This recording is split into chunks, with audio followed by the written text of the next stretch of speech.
Hey guys, it's your boy Jimbo. Welcome back to another video. As you can tell by the title of this video, it is a redo of the video I did a month ago where I showed this thing after 1 year. Primary reason I'm redoing the video is because of the rather powerful windstorm that was happening that day, to the point where you couldn't even hear either of the saws that were in that video running. That plus the footage at the very end was really dark, and I don't think you could see this thing, but then again I was using one of my older cameras. So I figured I would go ahead and do the video again, and this time go properly in depth, since after this video it may be a little bit before I post anything else. So as you could probably easily tell, this saw still runs great, and as you're going to see in about a minute or so, still starts up really good too. If you remember some of my early woodpile videos in this past year, 2022, this saw right here, along with a saw I no longer have, the G660 Pro, was one of the first chainsaws that I ever really got started cutting firewood with. And even though I will 100% admit that this Husqvarna 562 XP literally swooped in and almost immediately became my go-to saw, and there's also the fact that the 562 XP would easily run circles around this saw, putting them next to each other in wood, it might have you wondering, why in the ever-loving hell have I kept this saw around despite all the advantages with the 562 over this one? The primary reason that I keep it around is because it is a durable and proven design that is quite reliable. I've seen some of the very first 455 chainsaws, the ones that they made at the very beginning that weren't X-Torque, the old E-Series. I've seen more than a few of them that still have good compression and run perfect after all this time. It's basically just your standard chainsaw. You have your fuel mix tank here. I mix all my saws 35 to 40 to 1 with Echo Red Armor. You have your chain oil tank right up front.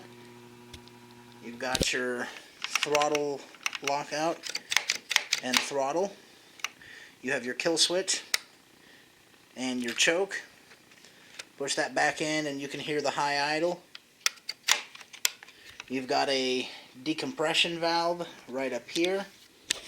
You've got a primer bulb right there, or it's more of a purge bulb. Really the only time you need to use it is if it's been sitting for a while. You got your chain brake,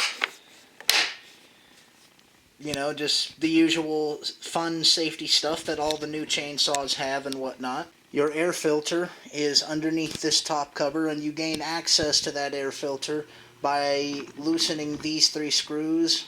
There's 1, 2, and then 3, and it provides fairly easy access to your air filter and whatnot, especially since I recently cleaned the air filter for the umpteenth time and finally replaced the spark plug after about 4 months. And of course, on this side you obviously have your chain tensioner. Just loosen those 2 bar nuts and turn it either lefty-loosey, righty-tighty, depending on whether you need to tension or loosen your chain. Like I said earlier, guys, I've had absolutely no complaints on this saw in the entire year that I've used it.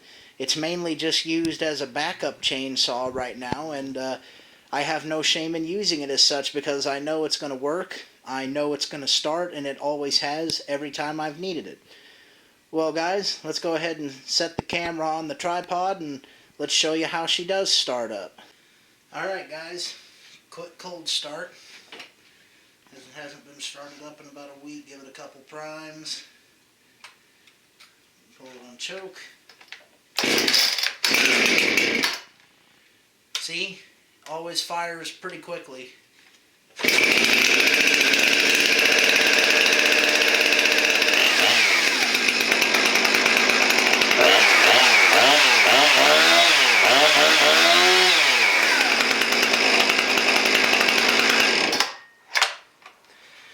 And there you go, boys. That's how this saw has always started up.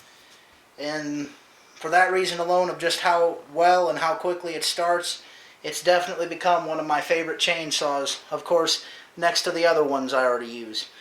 Alright guys, thanks for watching the video. Hope you enjoyed. And hopefully, guys, see you soon, because it might be a little bit. Take care.